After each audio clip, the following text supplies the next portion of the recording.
चलिए चुनावी सटायर बता रहे हैं सहयोगी ऐश्वर्य प्रधान, देखिए।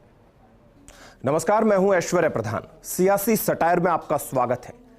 खास तौर पर बात आज मैं वागड़ को लेकर करूंगा। वागड़ को लेकर बातचीत इसलिए कि वागड़ की आमतौर पर राजधानी से बात बहुत कम होती है। सियासी तौर पर शेखावाटी की बात कर ली जाती है, मेवाड़ की बात कर ली जाती है, मारवाड़ की बात कर ली जाती है, हाड़ौती की भी बात कर ली जाती है, लेकिन ये वो क्षेत्र है जो मध्य प्रदेश से लेकर गुजरात तक टच करता है और ये वो क्षेत्र है जहां पर आदिवासी समाज बड़ी संख्या में रहता है।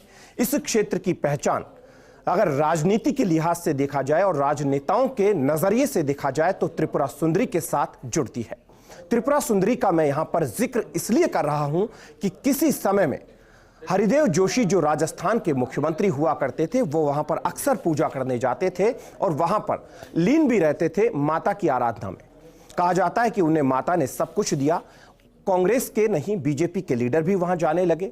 धीरे धीरे करके लोगों का जाना शुरू हुआ। हालांकि पांचाल समाज का वो मंदिर था, पांचाल समाज की खास तौर पर आस्था थी, लेकिन उस मंदिर में बड़ा भारी चमत्कार ऐसा माना जाता है वहां के लोगों में, और आमतौर पर जो भी वहां जाता है वो दोबारा अवश्य जाता है।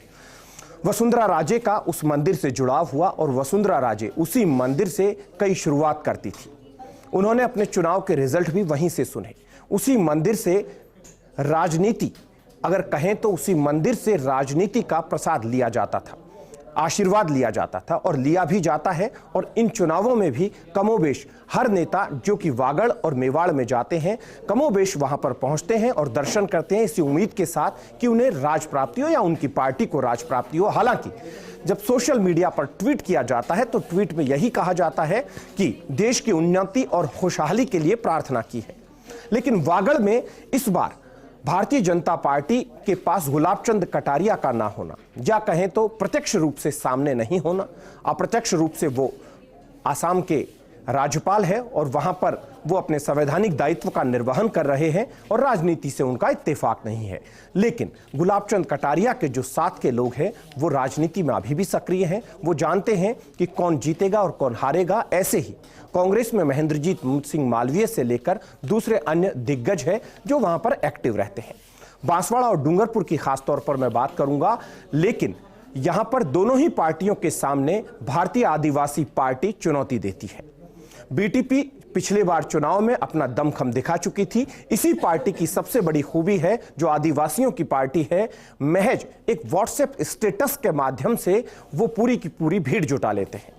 उनका जब कैंडिडेट होता है तो उस कैंडिडेट की सभा में कोई ज्यादा तामझाम से लेकर खर्च भी नहीं किया जाता और ना ही कोई खर्च होता है और ना ही कोई तामझाम। उसके बावजूद भीड़ जुटा लेते हैं और सीधे तौर पर दोनों पार्टियों को चुनौती देते हैं। मैं यहां पर एक एक सीट का अगर जिक्र करता हूं तो सागवाड़ा और आसपुर, ये दोनों ऐसी सीट है यहां पर जनरल वोट बैंक जो है वो डिसाइड करेगा। वर्तमान में कांग्रेस और भारतीय जनता पार्टी दोनों को ही भारतीय आदिवासी पार्टी टक्कर दे रही है। मुकाबला त्रिकोणीय हो चला है। दूसरा मैं जिक्र करूंगा 84 का। 84 सीट पर महेंद्र बरजोड़ का किस्सा सभी को याद है। कांग्रेस से उनकी नाराजगी, लेकिन उनकी नाराजगी के बाद वहां की सीट जो है अब फंस सी गई है।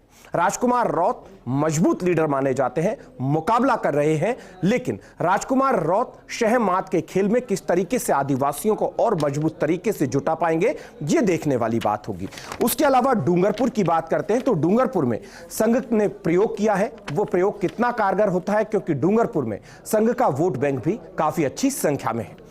हम इसी के साथ बांसवाड़ा जब लौट कर आते हैं तो धन सिंह को इस बार मैदान में उतारा है और बांसवाड़ा की जो सीट है यहां पर भारतीय जनता पार्टी का मुकाबला कांग्रेस से सीधे तौर पर देखा जा रहा है। हालांकि आदिवासी पार्टी क्या कुछ कमाल करती है, निर्दलीय जो मैदान में है वो क्या खेल करते हैं, ये देखने वाली बात होगी। बागीदौरा महेंद्रजीत सिंह मालवीय का गढ़ है, लगातार जीत रहे हैं और उनका लगातार जीतना यही कारण है कि भारतीय जनता पार्टी इसे डी ग्रेड की सीट मानती है। लेकिन बीजेपी का इस बार का जो प्रयोग है वो कितना कारगर होगा, और उनका प्रयोग कारगर होने के अलावा यहां पर खेमराज कटारा फैक्टर है वो सभी को मालूम है। लेकिन यहां पर भी आदिवासी पार्टी किसे नुकसान पहुंचाएगी, किसे फायदा। लेकिन महेंद्रजीत सिंह मालवीय यदि इस बार जीतते हैं तो इस क्षेत्र के सबसे बड़े लीडर माने जाएंगे। अभी तक उन्हें एक बड़ा लीडर माना जाता है, इस बात में कोई संशय नहीं है।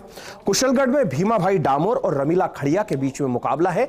पिछली बार भीमा भाई डामोर हार गए थे, लेकिन इस बार क्या कुछ होगा ये सभी के सामने है। मुकाबला कड़ा है। इस सीट पर भी मुकाबला सीधा हो चला है, क्योंकि यहां पर आदिवासी पार्टी फिलहाल मैदान में उस तरीके से नहीं है जिस उम्मीद को लेकर लोग चल रहे थे। घाटोल की बात करते हैं। त्रिकोणीय मुकाबला है। बीएपी ने एक नए लड़के को मैदान में उतारा है, नए कैंडिडेट को मैदान में उतारा है। मुकाबला यहां भी रोचक होगा। गढ़ी में कैलाश मीणा और शंकर के बीच मुकाबला है। सीधा मुकाबला यहां पर देखा जा सकता है। धरियावाद में कन्हैयालाल मीणा, जिनका पिछली बार टिकट कट गया था, मैं प्रतापगढ़ का भी यहां जिक्र किए जा रहा हूं। धरियावाद और प्रतापगढ़ दोनों सीटों का मैं यहां जिक्र करता हूं तो प्रतापगढ़ में अब राजपूत समाज के ऊपर सारा दारोमदार है। प्रतापगढ़ में मुकाबला कड़ा है कांग्रेस और भारतीय जनता पार्टी के बीच। लेकिन मैंने ये चीजें संक्षेप में बताने के साथ महत्वपूर्ण चीज इसलिए नहीं बोली कि मुझे मालूम था कि आखिरकार इसमें खास क्या है। खास इस बार यह है कि आप तय मानकर चलिएगा, यदि आदिवासी वोट बैंक एकजुट होता है तो दोनों ही पार्टियों के लिए मुसीबत खड़ी करेगा, दोनों ही पार्टियों के लिए प्रॉब्लम खड़ी करेगा। यदि दोनों पार्टी दांव खेलती है किसी भी तरीके का तो दारोमदार होगा जनरल वोट बैंक पर और ओबीसी वोट बैंक पर, क्योंकि वहां पर विशुद्ध रूप से आदिवासी नहीं रहते, दूसरे समाज भी रहते हैं। सीटें आदिवासी समाज की है, तो ऐसे में आदिवासी समाज जो है वो किस तरीके से दोनों पार्टियों को देखता है या फिर अपनी आदिवासियों की पार्टी की तरफ जाता है।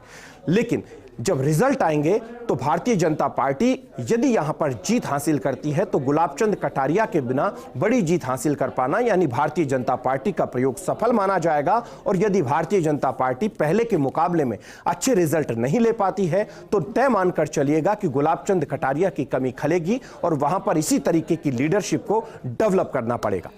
ओवरऑल अगर देखा जाए तो मेवाड़ की भी मैं बात करूंगा, अगले बार के सियासी सटायर में मेवाड़ की बात करूंगा। लेकिन इन सब के बीच में त्रिपुरा सुंदरी मंदिर इस बार किसे आशीर्वाद देगा, कौन लीडर वहां से आशीर्वाद लेकर आएगा और कौन पहले जा चुका है और कौन वहां पर गुप्त पूजा अर्चना भी करवा चुका है या किस लीडर की अभी गुप्त पूजा अर्चना चल रही है, यह देखने वाली बात होगी कि आखिरकार मां त्रिपुरा सुंदरी किसे आशीर्वाद देती है।